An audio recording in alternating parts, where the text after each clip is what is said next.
नमस्कार, जय हिंद, जय भारत। लो फिर हम आ गए केमिस्ट्री के इम्पॉर्टेंट क्वेश्चन लेकर के। तो इम्पॉर्टेंट क्वेश्चन के पहले मैं आपको मोल समझाने जा रहा हूँ। मोल क्या है तो ध्यान रखिएगा। मोल, देखिए मोल क्या है।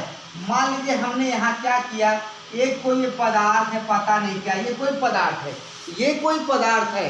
अब इस पदार्थ में से हमने क्या किया, इतना भाग हमने निकाल लिया, इतना भाग हमने क्या किया, निकाल लिया। और इतना भाग निकाल करके हम यहाँ पर रख लिए, ये हमने रख लिए, ये भाग हमने निकाल करके यहाँ रख लिया। और इसको तोड़ करके बिल्कुल छोटे छोटे यानी परमाणुओं के रूप में निकाल लिया। एक एक कण निकल, सारे कण को अलग अलग कर दिया।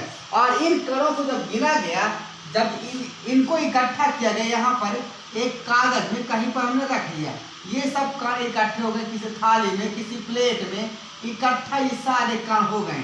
क्या हो गए, इकट्ठा कण। अब इस कण को अगर हम काउंटिंग करें, और काउंटिंग में इनकी संख्या आ जाए 6.022 × 10⁻23। अगर इतने कण निकल आ रहे हैं, इतने पद यहाँ से हमने निकाला। ये एक पदार्थ था, इस पदार्थ में से हमने इतना भाग तोड़ लिया, इसके परमाणुओं को निकाला और गिनती किया। परमाणुओं की संख्या अगर इतनी है तो हम कह देंगे कि ये पदार्थ 1 मोल है। यानी 1 मोल में कणों की संख्या इतना होता है। कितना, 6.022 × 10⁻23। 1 मोल में कणों की संख्या इतना होता है। तो मैं लिख सकता हूँ, या हम लिख सकते हैं, क्या लिख सकते हैं, पहली बात यहाँ पर 1 मोल में कणों की संख्या बराबर 6.022 × 10⁻23 इतना होता है। अब क्या है, ऊपर दिखाई दे रहा है, मैं एक बार चेक कर लूँ। यस, ठीक है, दिखाई दे रहा है। मैं एक बार और देखता हूँ। ठीक है, थोड़ी से कम दिखाई दे रहा है, अब सही है। अब देखिए, अब अगर 1 मोल में कणों की संख्या इतनी होती तो मोल क्या है, अरे यही तो मोल है, ये मोल इतना। यानी 1 मोल में कणों की संख्या इतनी होती है। जरा H2O को क्या हम कुछ लिख भी सकते हैं कि केवल फिगर से बताएंगे। तो लिखिए, क्या लिखेंगे आप, देखिए ये लिखा हुआ H2O, ये लिखा हुआ H2O, ये लिखा हुआ 3HCl, ये लिखा है 5H2SO4, ये लिखा है 6HNO3 नाइट्रिक अम्ल है, और ये लिख दिया हमने 10 सोडियम क्लोराइड, ये हमने लिख दिया 1000 कार्बन डाइऑक्साइड। अब जरा सोचिए, अब आप खुद सोचिए भैया, मैं यहाँ सल्फर डाइऑक्साइड भी लिख देता हूँ, यहाँ 1/2 SO2 भी लिख देता हूँ। अब आप इनके बारे में सोचिए, क्या है, मैं क्या लिख रहा हूँ, कि क्या का कहारा लिख रहे हैं सर जी। अरे देखिए, मैं आपको समझाना चाहता हूँ। यहाँ पर हाइड्रोजन यानी जल का 1 मोल है, 1 मोल है H2O का। यहाँ पर 5 मोल है सल्फ्यूरिक अम्ल के, यहाँ पर HCl का 3 मोल है, यहाँ पर नाइट्रिक अम्ल का 6 मोल लिखा है, यहाँ सोडियम क्लोराइड का 10 मोल लिखा है, यहाँ कार्बन डाइऑक्साइड का 1000 मोल लिखा है, और यहाँ सल्फर डाइऑक्साइड का आधा मोल है। कितना है, आधा मोल। तो ध्यान रखिएगा, ये सब जो सामने लिखे रहते हैं, किसी भी यौगिक के सामने लिखे रहती है, जो संख्या लिखी रहती है वह उसकी मोल कहलाती है।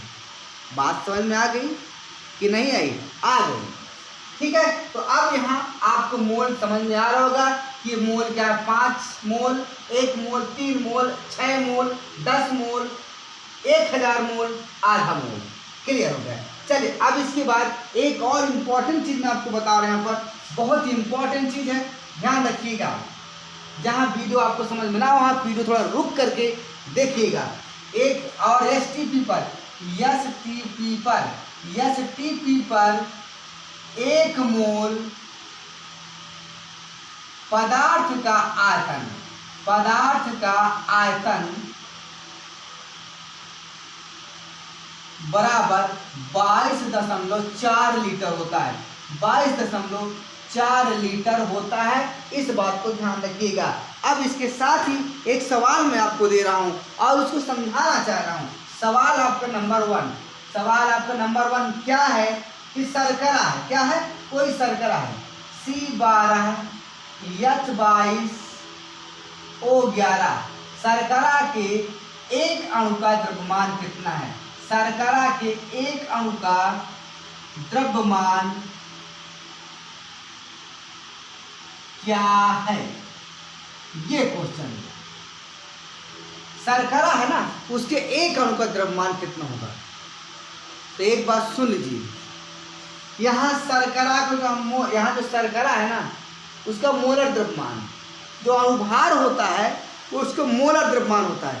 मतलब इसका पहले हम अणुभार निकालेंगे। तो देखिए हल कैसे हल करेंगे, हल करेंगे हम इस प्रकार। देखिए यहाँ पर C12 H22 O11 का मोलर द्रव्यमान कितना है, चेक करिए मोलर द्रव्यमान।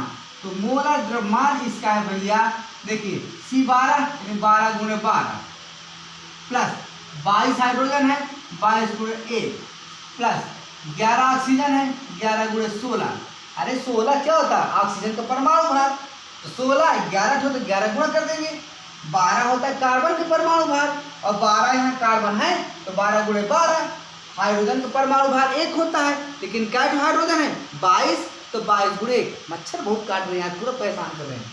चलिए अब इसको आगे देखिए, 1 4 4 12 12 144 होता है, प्लस यहाँ पर 22 से कम 22 और यहाँ पर 11 छक्का 66, 11 कम 11 और 11 7 11 6 17। ओके, यहाँ से ये हो जाएगा आपका भैया 6 2 8 8 4 12 7 8 9 1 हाथ से 10 4 14 और यहाँ पर 1 2 और 3 342 ग्राम प्रति मोल।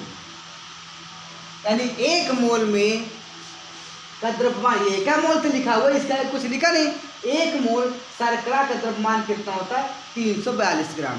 तो अब यहाँ देखिए, अब एक मोल में कितने कण होते भैया, चाहे एक मोल का द्रव्यमान कहो चाहे 6.002 गुणे 10⁻23 कणों का द्रव्यमान, चाहे आप एक मोल का द्रव्यमान लिख लीजिए। आप ऐसे लिख सकते हैं, आप कह सकते हैं चूंकि एक मोल C12 H22 O11 का द्रव्यमान बराबर 342 ग्राम। यही तो है एक मोल, ये एक मोल का तो है ग्राम प्रति मोल, ये एक मोल तो ही लिखा है। एक मोल जो शर्करा है या चीनी है उसका द्रव्यमान इतना 342 ग्राम। तो वही तो हमने लिखा है, क्या लिखा है, एक मोल चीनी का द्रव्यमान 342 ग्राम। या हम इसको लिख सकते हैं, या ऐसे कर सकते हैं, या 6.022 इंटू 10⁻23 का C12 H22 O11 का द्रव्यमान बराबर 342 ग्राम। देखिए मैं फार्मूले से भी तुरंत बता सकता हूँ, मुझे फार्मूले की चिंता नहीं है, पर आप इसको समझो है क्या, कौन सा पहाड़ा है, कौन सी गिनती है, आप इनको जानिए तब आपको समझ में आएगा। तो देखिए, चाहे एक मोल का द्रव्यमान मान लो, चाहे इतने कण का द्रव्यमान मान लो, बात तो एक है ना, क्योंकि एक मोल में इतने ही कण होते हैं, इतने ही अणु होते हैं, इतने ही परमाणु होते हैं। तो यहाँ पूछ क्या रहा है कि एक कण का द्रव्यमान, अब यहाँ इतने कण का द्रव्यमान इतना है, इसलिए एक कण का द्रव्यमान कितना हो जाएगा 342 बटे इसका भाग दे दीजिए 6.022 इंटू 10⁻23 ग्राम। अब क्या ये जो पावर वाला 10⁻23 ऊपर चला जाएगा, तो क्या हो जाएगा, ऊपर क्या बचेगा 342, नीचे बचेगा 6.022 10⁻23 -3। अब देखिए पॉइंट हटाना है तो 3 तो जीरो ऊपर करो, यहाँ से पॉइंट हट जाएगा। इसको हम लिख सकते हैं, क्या लिख सकते हैं भैया, 342 0 0 0 करो, यहाँ क्या हो जाएगा 6 0 2 2, यहाँ 10 की घाते 23। अब भाग दे दीजिए, तो अब मैं भाग यहाँ दे रहा हूँ, आप चेक करिए, 6 0 2 2 इंटू, भाग दीजिए फटाफट भाग दीजिए। क्या भाग दे सकते हैं आप लोग या नहीं देख सकते हैं? दे सकते हैं, बिल्कुल आप दे सकते हैं, चिंता की बात नहीं है। 342 और यहाँ 0 0 0, तो यहाँ 6000 है, तो आप यहाँ तक भाग दीजिए तो कितना हो जाएगा 34,000, 6 5 30, 5 दूनी 10, 5 दूनी 10 11, 5 6 30, 0 यहाँ पर 9, यहाँ पर 0, यहाँ 4, यहाँ कुछ नहीं, उतारेंगे 0, 6 6 36, 6 7 42, 6 बन जाएगा, 6 दूनी 12, 6 दूनी 12 13, 6 6 36, घटाने में 8, यहाँ 9 में 3 गए 6, 8 में से 1 गए 7, यहाँ 10 में से 6 गए 4। अब पॉइंट बढ़ा दो भैया, ये 0 कर दो, तो ये कितना हो गया 6 7 42, 7 बार जाएगा भैया। तो यहाँ हम लिख सकते हैं, क्या नीचे वीडियो दिखाई दे रहा है, मैं लिख सकता हूँ या नहीं? लिख सकते हैं, कोई दिक्कत नहीं। इसको हम लिख सकते हैं, क्या लिख सकते हैं, 56.7 गुणे 10 की घाते 23 ग्राम, या माइनस में है भैया, ध्यान रखिएगा, यहाँ भी माइनस करिए, या अगर हम, बस इतना ही बहुत, यही आपका आंसर है, बस आगे मत, बस ये रहा आपका वीडियो। तो अगर वीडियो अच्छा लगा हो, ये समझ में आया हो, तो प्लीज़ भाई आप लाइक करिए, शेयर कीजिए, सब्सक्राइब कीजिए। जय हिंद, जय भारत। कल फिर हम इसी से आधारित सवाल बताएंगे, आप बिल्कुल एक्टिव रहिएगा। सुबह आपको प्रत्येक दिन सुबह 4 से 5 बजे के बीच आपको फ्रेश न्यूज मिलेगी, नई चैप्टर मिलेगी, ठीक है? ओके।